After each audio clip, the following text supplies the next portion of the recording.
Right. Yes, sir. All right. Good morning, everyone. This meeting is called to order. Mr. Trillman, has anyone signed up for public comment? Thanks, sir. Good morning, Ms. Miller. Good morning. No cases to reconsider under agenda item 3. Correct. No cases. Let's consider tax liability cases under agenda item 4. Actually, no tax cases on docket 13. Correct. No cases. Let's see here. No fair housing cases on agenda item 5. Correct. No cases. Under agenda item 6, we have one wage claim case pulled for additional discussion.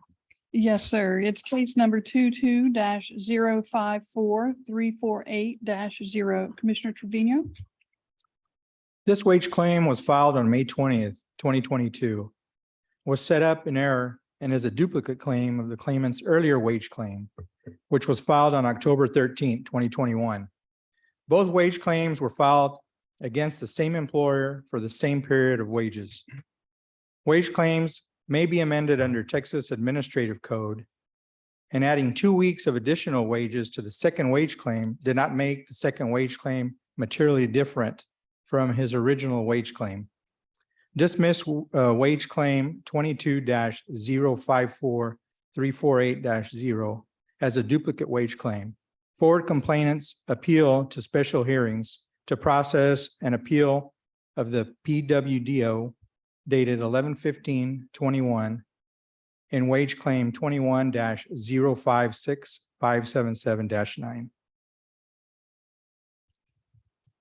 All right, the AT decision is supportable. The claimant had his own hotel management consulting company and negotiated a contractual arrangement to do management consulting for the named hotel and one other owned by the same company.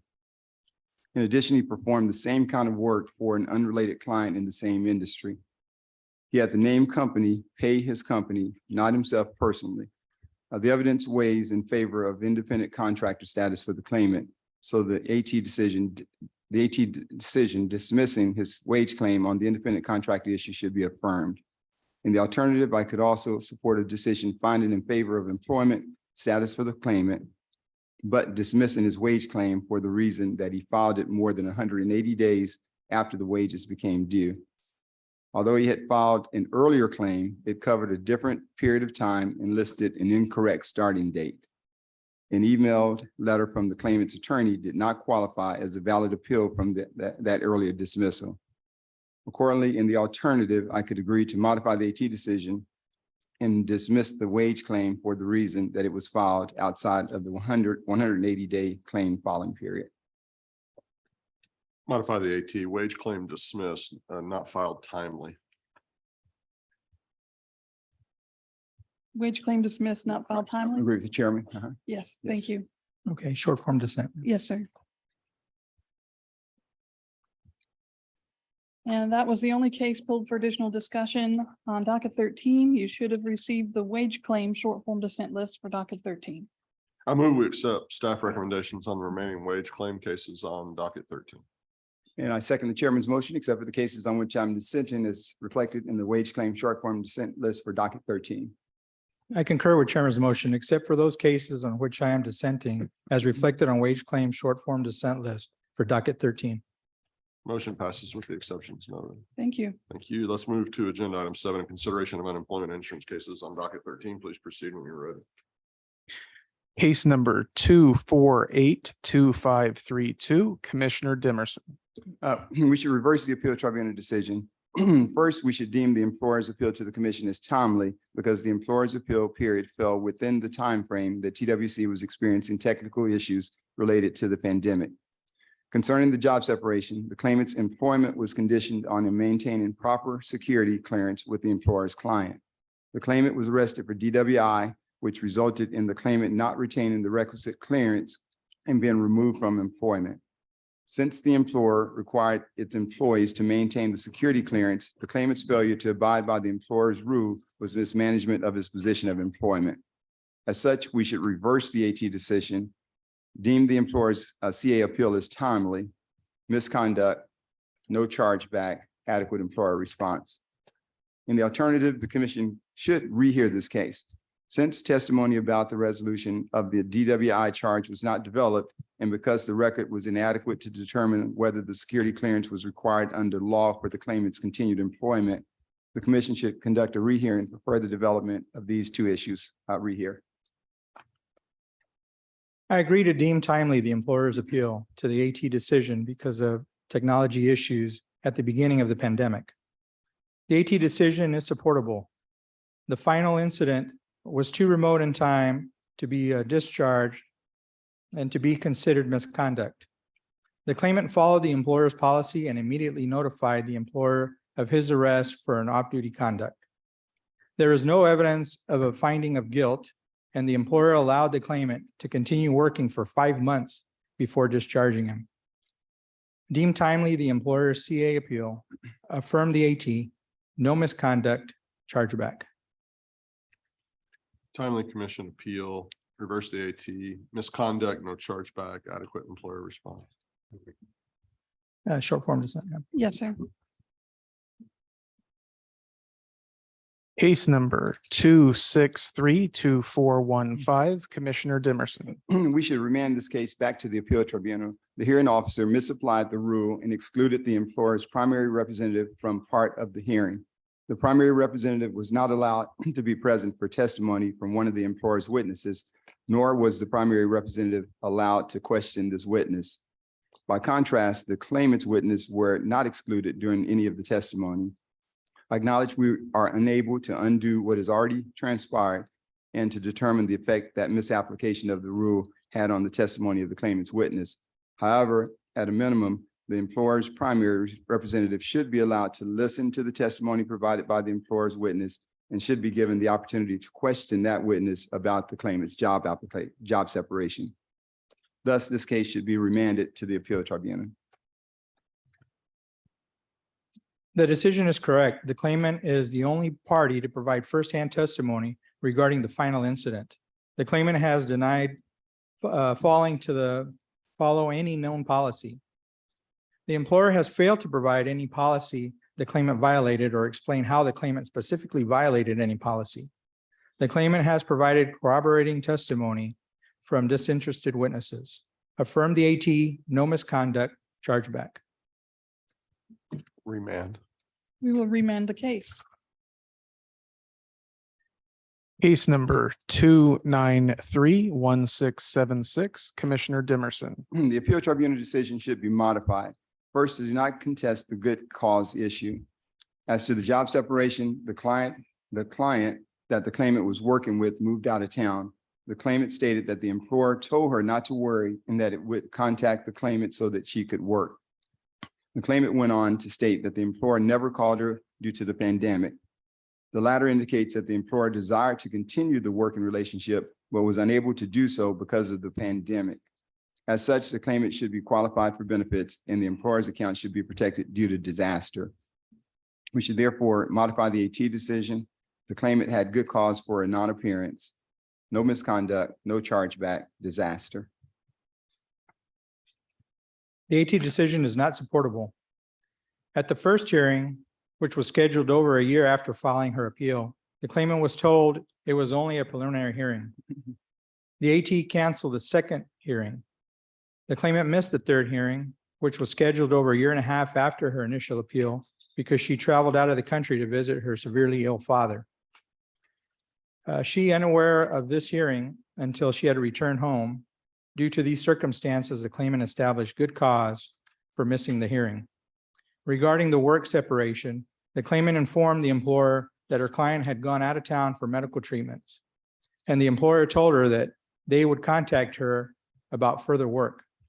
However, the employer never called the claimant back to offer her further work. Reverse the AT.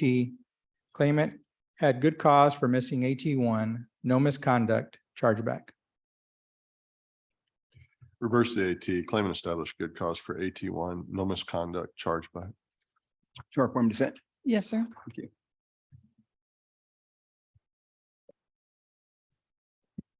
Case number 3150695, Commissioner Trevino. The decision is not correct.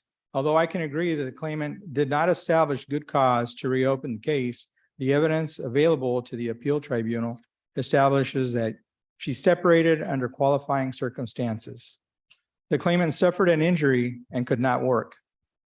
She received authorization to take time off from her supervisor and provided medical documents to the employer. The claimant's separation was due to an injury and is not disqualifying. Modify the AT, no good cause, no misconduct.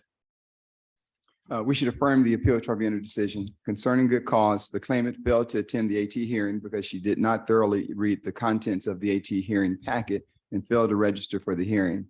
Since the claimant was not prevented from appearing at the AT hearing due to circumstances beyond her control, the claimant did not establish a good cause. Concerning the job separation, the available record suggests that the claimant was separated when she took time off from work without authorization. As such, the claimant's conduct was mismanagement of her position of employment, which arose to misconduct. Hence, we should affirm the AT decision. The claimant did not establish good cause for missing the AT1 hearing, misconduct. Reverse the AT, claim established good cause for AT1, resubmit.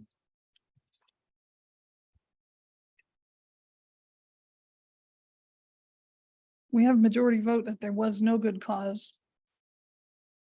We do not have majority vote on the separation from work.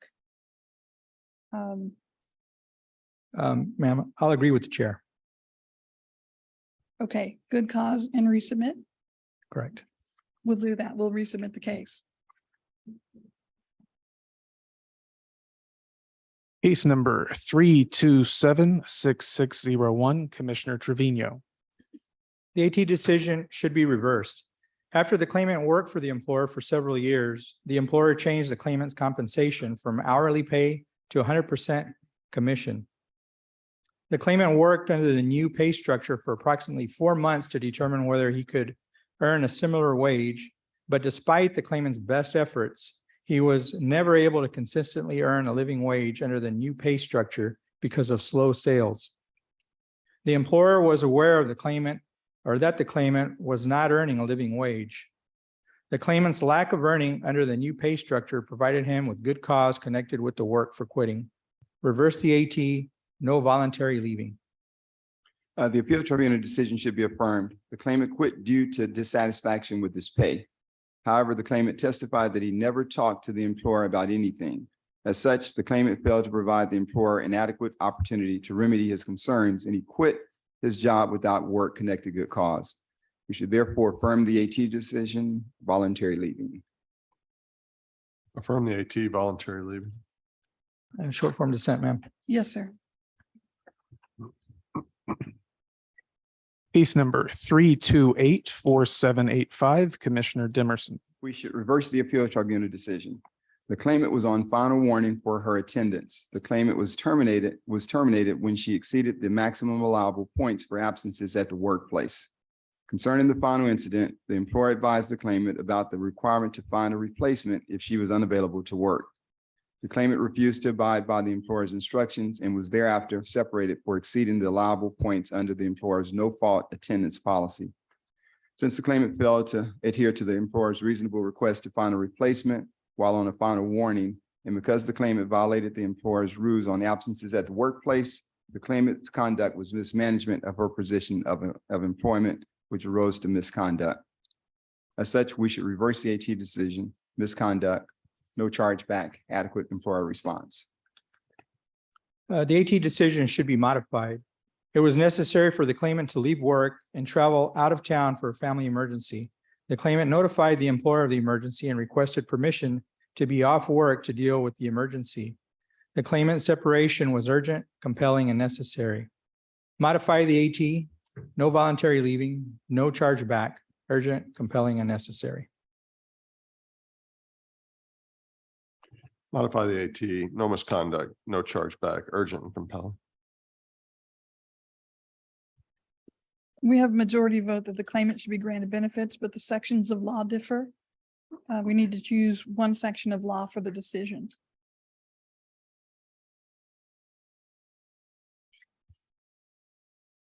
So the chairman said no misconduct, but Commissioner Trevino, you said no voluntary leaving.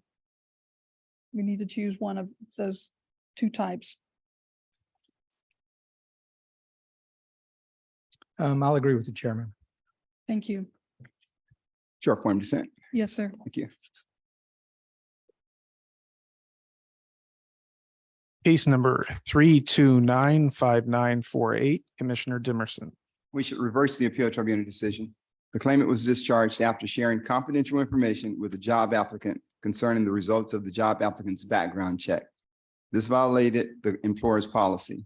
While the claimant denies intentionally divulging the information in a fact-finding statement, the claimant admitted to knowingly sharing the information with the applicant. This statement, given closer in time to the job separation, should be given greater weight. Thus, because the claimant shared confidential information with an applicant, the claimant mismanaged her position of employment. We should reverse the AT decision, misconduct, reimbursing employer not billed, adequate employer response. In the alternative, we should rehear this case. A first-hand witness who was present at the hearing was not asked any questions regarding the final incident. In addition, the claimant was neither confronted with nor questioned about her inconsistent fact-finding statement. Because the record was not adequately developed, we should rehear this case. The AT decision should be affirmed. The employer did not establish that the claimant disclosed any confidential information when she inadvertently informed a friend that a job applicant had failed a background check. The claimant did not know who had failed the background check, and there was no indication that this information was confidential. Additionally, the employer's HR manager had improperly left the claimant's confidential personnel file on a publicly accessible computer drive, but was not disciplined. Therefore, the employer did not establish that the claimant's action amounted to misconduct connected with the work, especially considering that its HR manager committed a much more serious violation of confidentiality without facing any similar discipline. Affirm the AT, no misconduct, chargeback.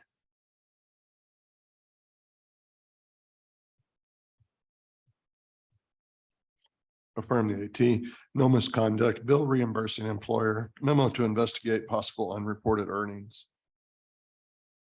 And just to clarify your vote, Commissioner Trevino, you said chargeback. Did you mean reimbursing? I think this is a reimbursing employer. Yes, ma'am. Thank you. Okay. Reimbursing employer billed. Yes, Thank you. yes, ma'am.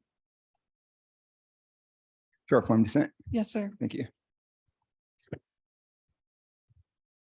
Case number 3389071, Commissioner Dimerson. The appeal tribunal decision should be affirmed. The claimant admitted that he followed all applicable procedures other than not uploading his notes. The employer also stated that the claimant did not upload his documentation pertaining to the final incident client into the shared drive. Per the employer, the claimant had been reminded of this task multiple times. As such, the claimant's failure to follow instructions constituted mismanagement of his position of employment, amounting to work-connected misconduct. We should therefore affirm the AT decision, misconduct, reimbursing employer not billed. The AT decision is not supportable. The claimant conducted his assessment of the client in the same way he had conducted all other such assessments. The employer did not provide evidence that the claimant made an incorrect assessment. Additionally, the claimant had asked his supervisor numerous times to train him on how to properly administer such assessments, but the employer never provided him with such training. The employer never warned the claimant that he was not properly documenting assessments. Therefore, the employer did not meet its burden of establishing that the claimant committed misconduct connected with the work. Reverse the AT, no misconduct, bill the reimbursing employer. Affirm the AT, misconduct, reimbursing employer not billed. Short form dissent, ma'am. Yes, sir. Thank you. And that was the last UI case pulled for additional discussion on docket 13. You should have received the UI short form dissent list for docket 13. Ms. Miller, if I may. Yes, sir.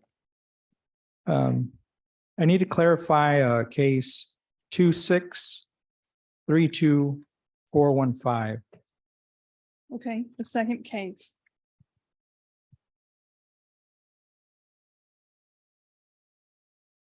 I'm gonna short form dissent on that one, man.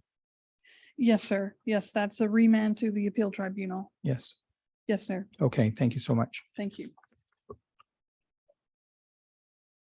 I move we accept staff recommendations on the remaining UI cases on docket 13, except for the case on which I'm dissenting as reflected on the UI short form dissent list for docket 13. And I second the chairman's motion, except for the cases on which I'm dissenting as reflected in the UI short form dissent list for docket 13. I concur with Chairman's motion, except for those cases on which I am dissenting, as reflected on UI short form dissent list for docket 13. Motion passes with the exceptions noted. Thank you very much. Thank you. Brings us to the end of agenda items 3 through 7. We'll take a short recess.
Yes, sir. Yes, sir. All right, let's do agenda item 8, internal audit charter.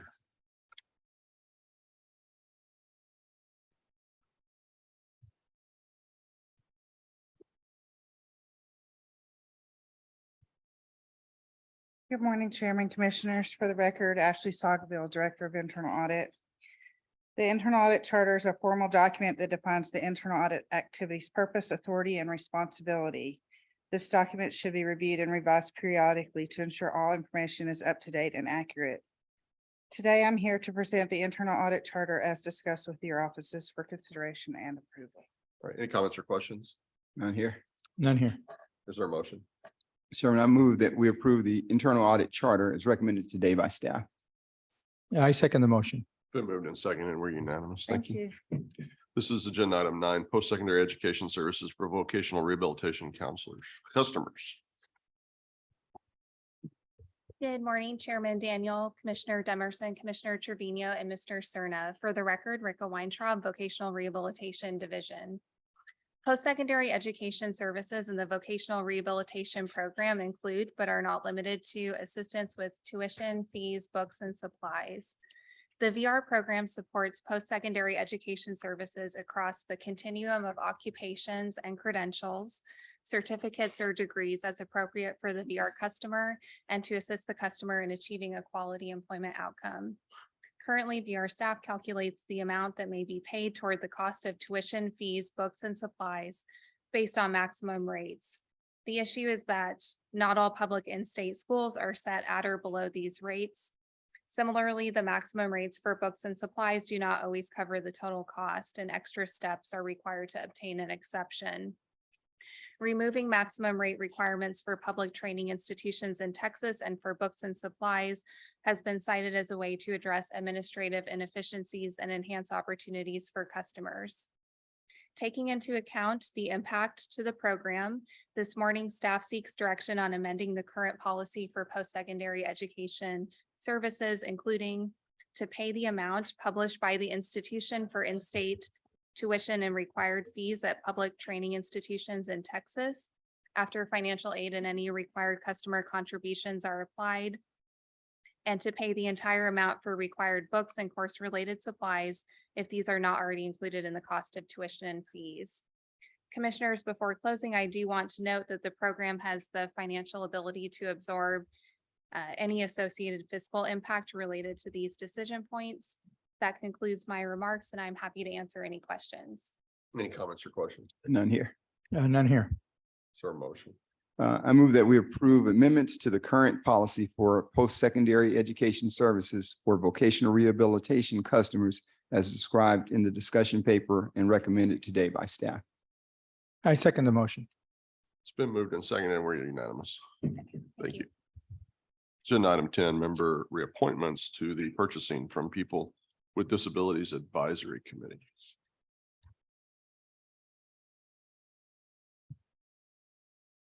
Good morning, Commissioners. Mr. Serna, Juan Garcia with the Voc Rehab Division. This morning, for your consideration and possible action, we have 2 member reappointments to the Purchasing from People with Disabilities Advisory Committee. Members on the committee may be appointed up to 2 4-year terms. The 2 members up for reappointment completed their first 4-year term in February and are interested in serving a second term. The members are Mr. James Meehan, who is one of 4 CRP representatives on the committee, and Ms. Monica Misha, who is one of 4 advocates for people with disabilities on the committee.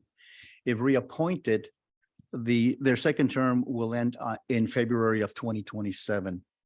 Staff recommends the reappointment of Mr. James Meehan and Ms. Monica Misha to a second 4-year term on the Purchasing from People with Disabilities Advisory Committee as presented in the discussion paper. With that, I can answer any questions you might have. Any comments or questions? Juan, just let them know we appreciate their interest in being reappointed. Yes, sir. Yes, and I agree with Commissioner Demerson. We appreciate all their service. Is there a motion? I move that we approve the reappointment of James Meehan and Monica Misha to the Purchasing from People with Disabilities Program Advisory Committee for terms to expire in February 2027 as recommended today by staff. I second the motion. It's Been moved and seconded. We're unanimous. Thank you. Thank you. So agenda item 11, fiscal year 2023 funding allocations to local workforce development areas for the SNAP employment and training program.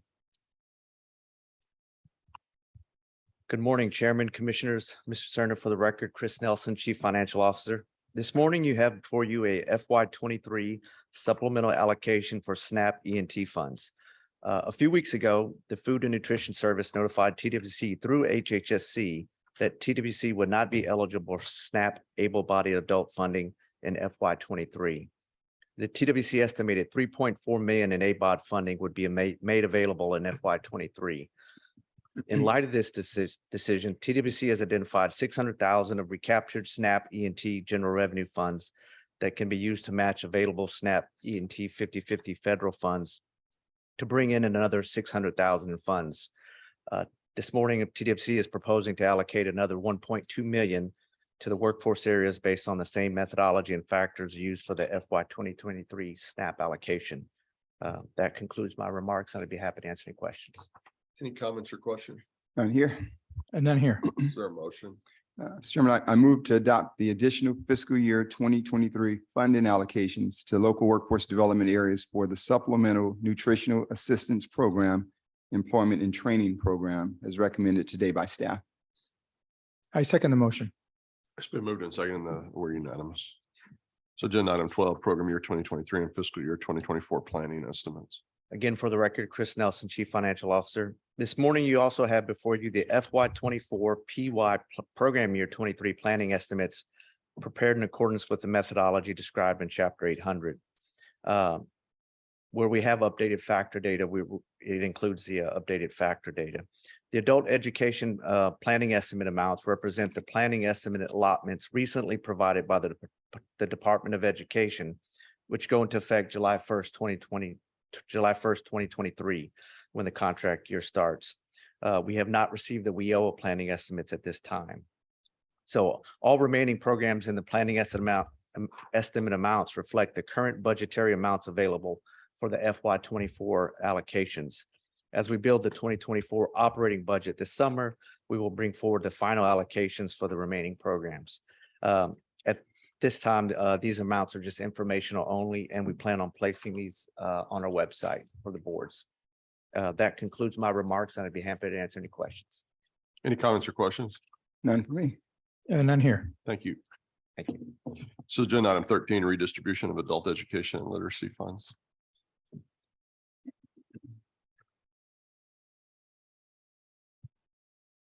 Good morning, Chairman Daniel, Commissioner Dimerson, Commissioner Trevino, and Mr. Serna. For the record, Mahalia Baldini with the Workforce Development Division. This morning, we have for your consideration an opportunity to redistribute approximately $2,575,800 in available adult education and literacy funds to 6 grant recipients who are currently meeting or exceeding staff identified expenditure and performance benchmarks. As part of receiving these additional dollars, we are also recommending additional enrollment targets be added to the receiving grantees' contracted performance measures for program year 22-23. The amounts of the available funds, the individual amounts being proposed for redistribution to select grantees, and the additional targets associated with the available funds are all outlined in your notebook materials. I'm happy to answer any questions that you may have. Comments or questions? None here. None here. Is there a motion? Chairman, I move that we approve the redistribution of available funds to adult education and literacy grant recipients and the adjustment of the program year 2022 through 2023 grant recipients' performance targets as described in the discussion paper and recommended today by staff. I second the motion. It's been moved and seconded. We're unanimous. Thank you. So agenda item 14, RESEA state plan for 2023 for submission to U.S. Department of Labor.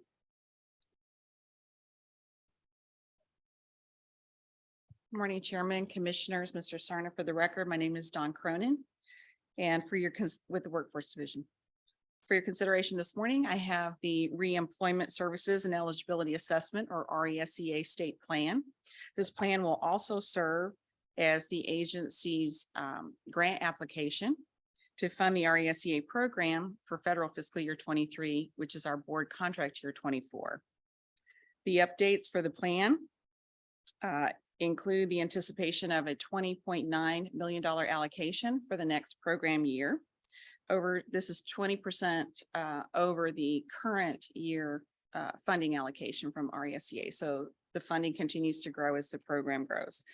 DOL funding priorities for 23 included in the plan update address the states growing their RESEA program, hiring permanent staff and extending program services to more UI claimants, providing more intensive RESEA services to claimants with subsequent meetings, case management services, building evidence to support through evaluation and research studies that demonstrate programs and services have an effective impact on employment outcomes, and then automating processes. For this plan year, DOL has added a new requirement that 25% of the funding allocated to states have to be directed towards services that have a demonstrated positive impact on employment outcomes. They call this the causal rating of high or moderate. And the percentage of funding associated with this requirement is going to increase. For 2023, the percent is 25. For federal fiscal year 25 and 26, it will increase to 40%. And then from federal fiscal year 27 and on, it'll be 50%. So half of the funding will have to be supported by evidence. And staff is seeking approval of the state's RESEA plan update for this program year to DOL. It's due April the 4th. And I'm happy to answer any questions you might have. Any comments or questions? Don, what was that rating you mentioned? I'm sorry, What was that rating you mentioned? The cost rating, or I couldn't hear? causal rating. Causal rating, okay. Evidence supported research evaluation that the services and interventions that are being provided through this program have a positive impact on outcomes, meaning they're getting the claimants back reattached to the workforce quicker. Okay, got it. Thank you. Sure. No other. No questions. Is there a motion? I move that we approve the 2023 Reemployment Services and Eligibility Assessment State Plan for submission to the U.S. Department of Labor as recommended today by staff. I second the motion. It's been moved and seconded. We're unanimous. Great. Thank you. It's agenda item 15, youth robotics request for applications initiative.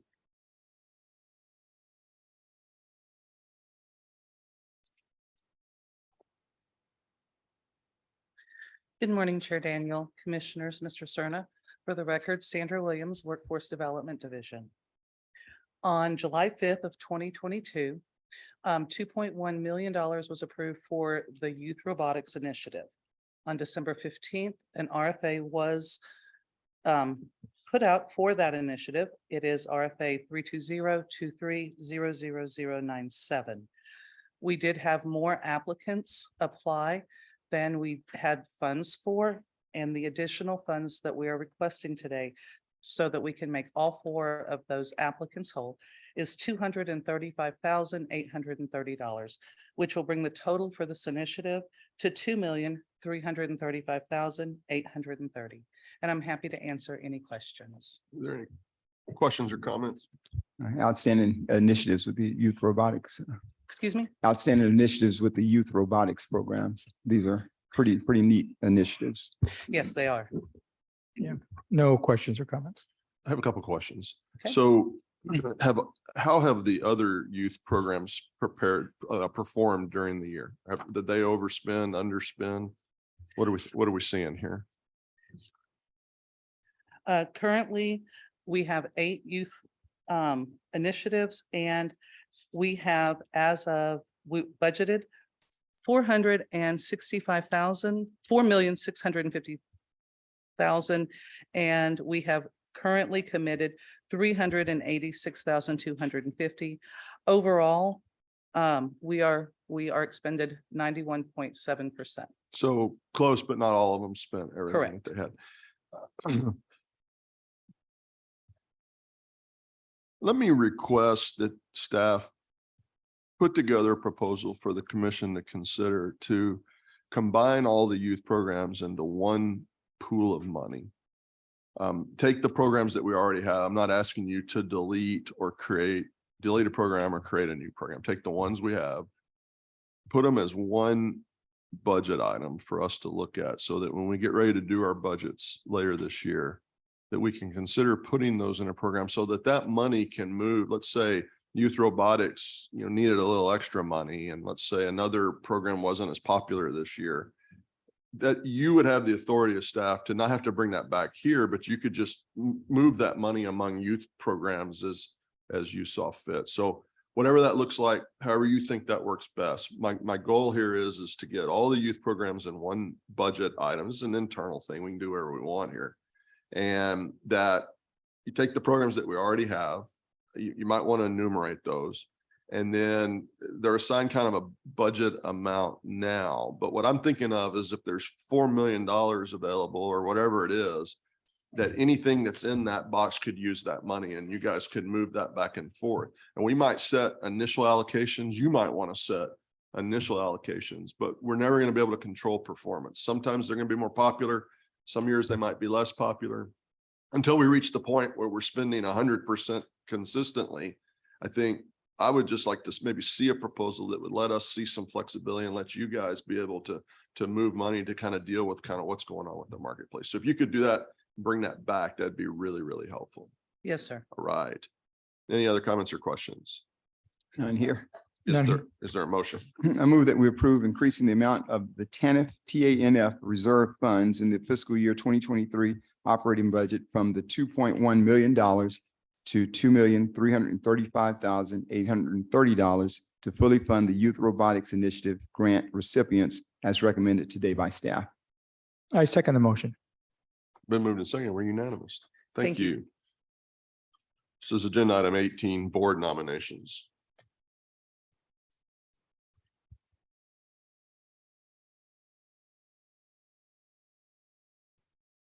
Good morning, Chairman, Commissioners, and Mr. Cerna. For the record, Cherie Dudley with Workforce Development. Today, for your consideration, we have Workforce Board nominations for Capital Area, Concho Valley, Golden Crescent, Middle Rio Grande, Coastal Bend, West Central Texas, and Southeast Texas. Staff recommends approval on the presented nominees, and I'm here to answer questions you may have. Any comments or questions? None here. None here.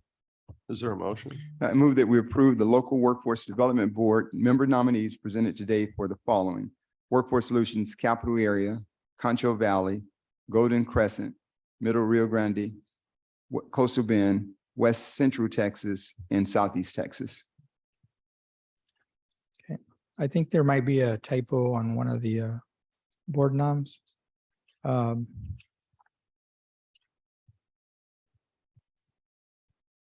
Instead of Central Texas, it's West Central Texas. Is that correct? West Central Texas. Okay. I second the motion. It's been moved and seconded. We're unanimous. Thank you. Thank you. All right. I have observed that Michael Brett has a tie on, so we must Uh-oh. have a legislative report today. Today we do.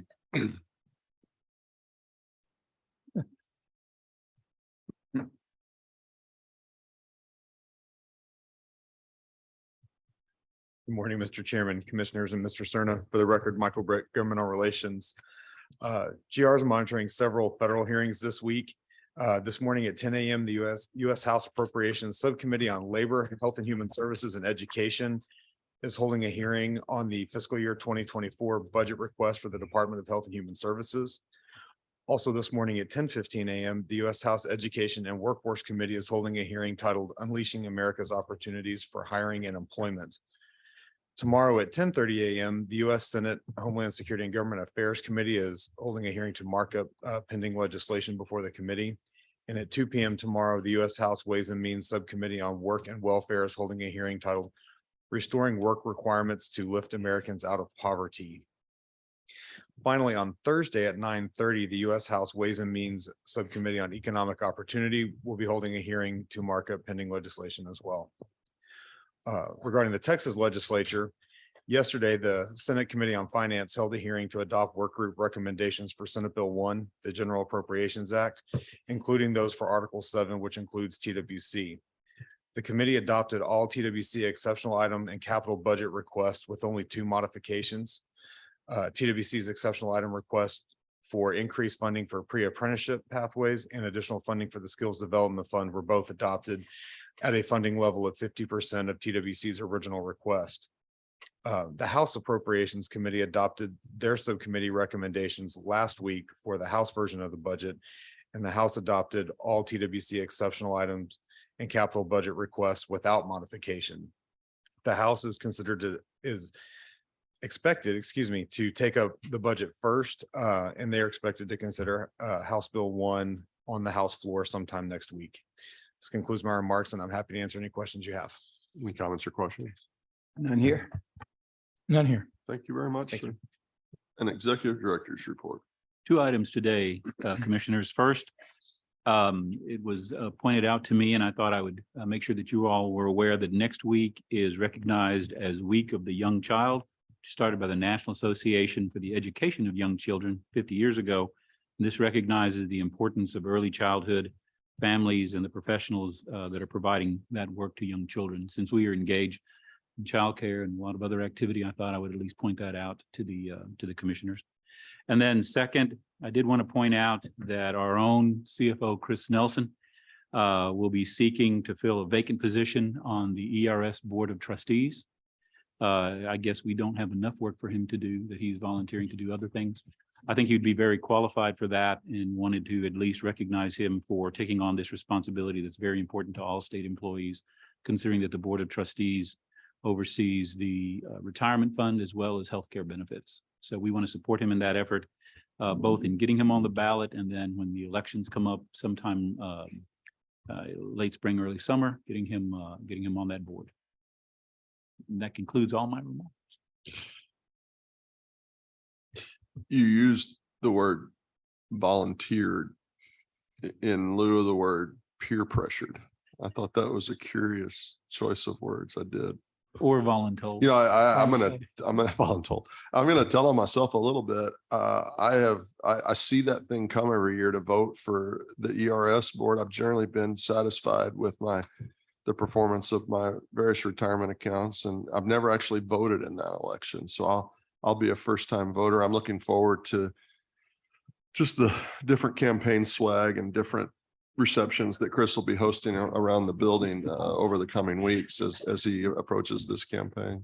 And we do have another volunteer, Mary York, to sort of be his informal or formal campaign manager. So why is Mary already chanting 4 more years back there? I don't, that's bold and Should be good. That's kind of exciting to have somebody we know over there on the ERS board. right. Though he's got some stiff competition, but I think he's probably the most qualified candidate. All right, well, campaign hard. You probably should try to visit with at least 50% of all the ERS employees in the state. In person, preferably. Phone will work. Don't rely on your campaign mailers to get you across the line. Takes hard work. Takes retail politics to get it done. Any other comments or questions? I do have one more thing before we move to general comments. Mr. Could you ask staff? I know we have a teacher externship program, and sort of getting out ahead of kind of our budgeting process and understanding what resources are available to us. Would you ask staff to put together a proposal to expand what it might look like to expand our teacher externship program for the commission to consider? I would hope to have kind of a robust discussion here unless for some reason we all agree on it. But I would like to see us expand the amount of funding available.